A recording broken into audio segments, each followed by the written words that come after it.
moviegoers, movie lovers, and movie fanatics. So I saw Avengers Infinity War last night, and my God, what a fucking film. The Russo brothers, they are 3 for 3 right now. Winter Soldier, Captain America Civil War, and now Avengers Infinity War. They are 3 for 3. These guys have a way of telling unique, emotional storytelling that I just love so much. This movie was on a whole nother level of awesomeness. It really was. The way that they adapted this comic book onto the big screen was so well, beautifully done. It really was. I mean, I loved every aspect of this film. I enjoyed it from start to finish. It was 2 hours and 29 minutes long, and it was beautifully made. It was going by so fast. It was non-stop. It was like literally scene after scene after scene after scene. By halfway through, so much shit was happening. I was just like, I don't know if my heart can take it anymore. I was like, I might need a break. But it was so good. I mean, from the first act, the middle act, to the last final battle. Like, there were so many great character moments, so many great character building, so many great chemistry you got to see between the Avengers and Guardians. I mean, this movie was just amazing. It really was. Like, it was ridiculous the way I felt after watching this movie. I walked out just shocked, surprised, emotional, like, fuck me, like, this really just happened. You know, a culmination of 10 marvelous years put into this one movie, and they rocked it. Literally, they rocked this movie. Thanos, man, Thanos, you guys, was definitely worth the 10 years of waiting for this movie. I will just have to say that he's the greatest comic book villain on the big screen I've ever seen. And I will say that again. Thanos is the greatest comic book villain on the big screen that I've ever seen. Let's talk some spoilers, y'all. I got a whole list. I mean, this movie it literally started off so quick. You know, I didn't really believe Kevin Feige when he said within the first 10 minutes you will know why Thanos is the biggest, baddest MCU villain of all time. And that first 10 minutes, it ain't no fucking joke. He was wrecking everybody.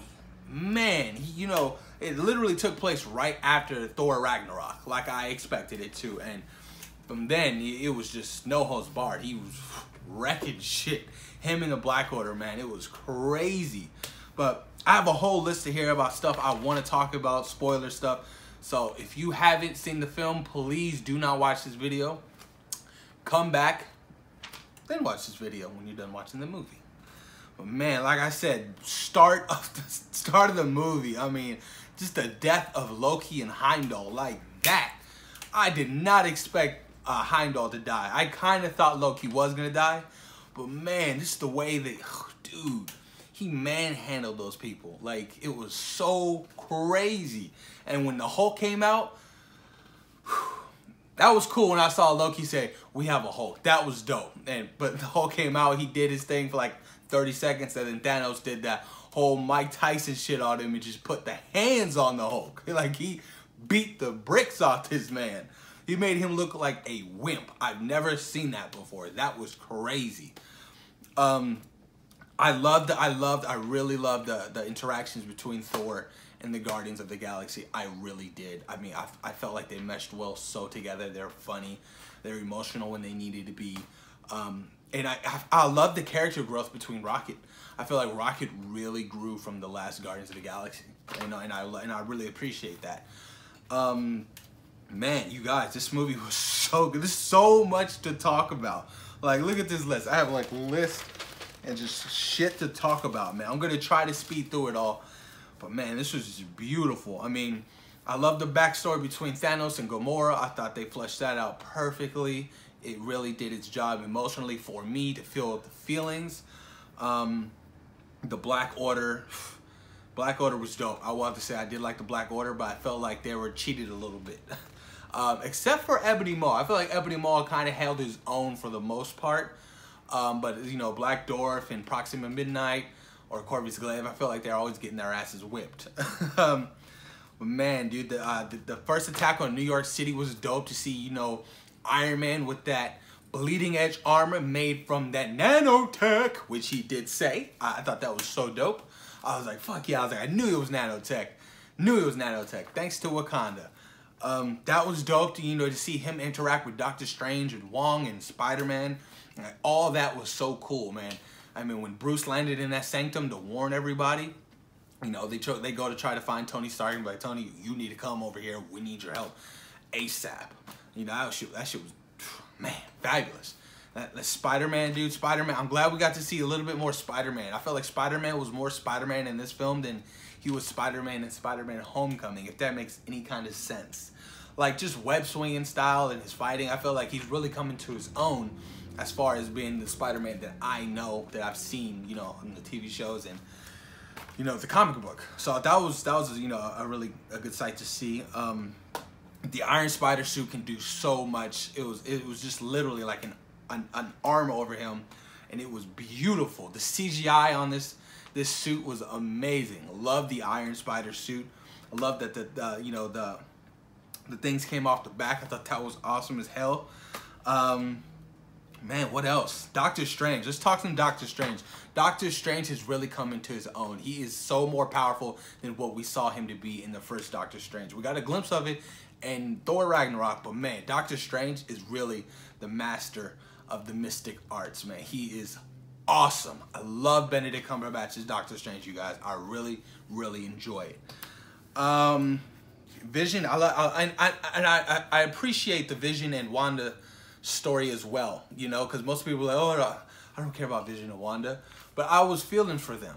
I really was, and to see them really, you know, be the couple in this film and, you know, just love each other unconditionally and, you know, always trying to protect each other, it was awesome to see. I really enjoyed that aspect of it, you know. And even when they were in Scotland, when they were getting down with Corvus Glaive and Proxima Midnight, that was a dope ass battle scene. Like, that shit was awesome.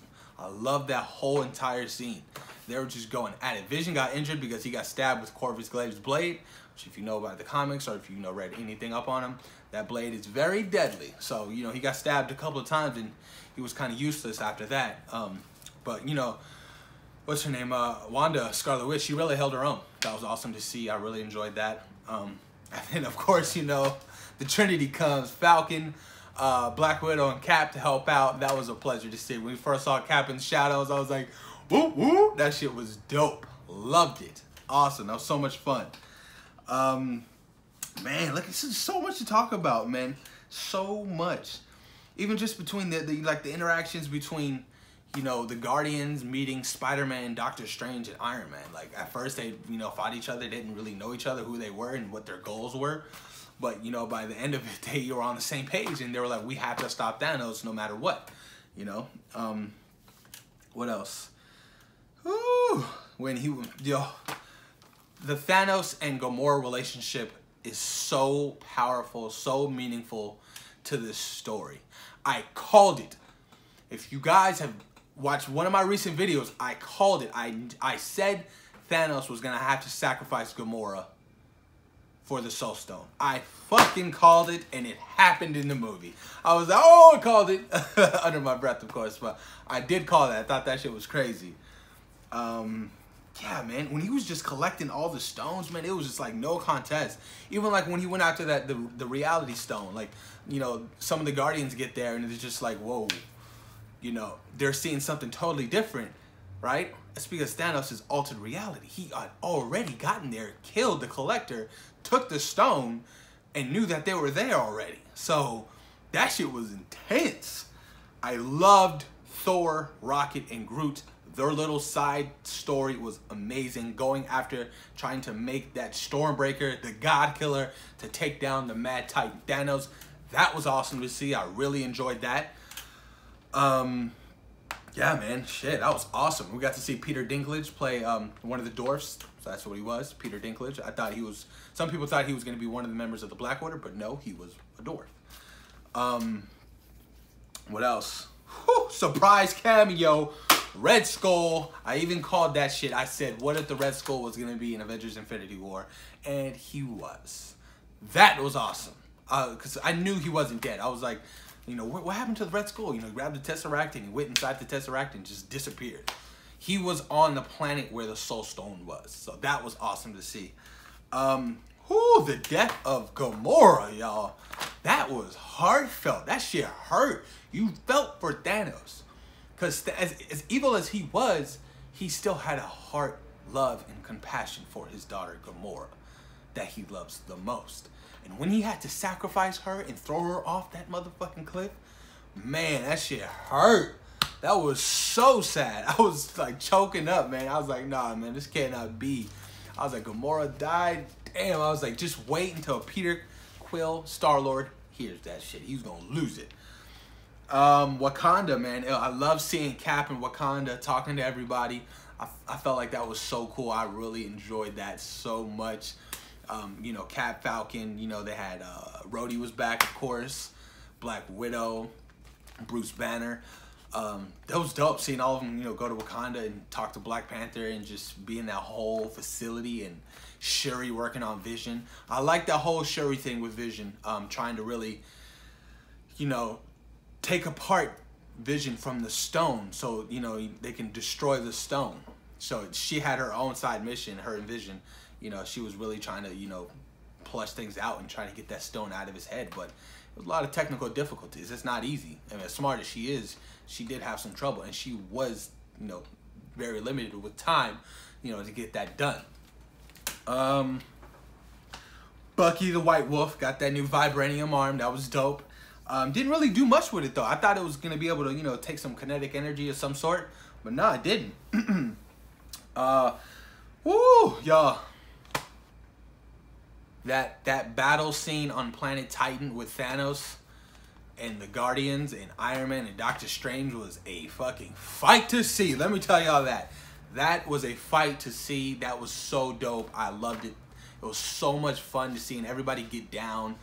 Spider-Man getting his licks in, working with Doctor Strange. The team-ups. I love the team-ups, man. The team-ups were so awesome to see. I really enjoyed that Planet Titan fight scene. I really did. That was awesome to see.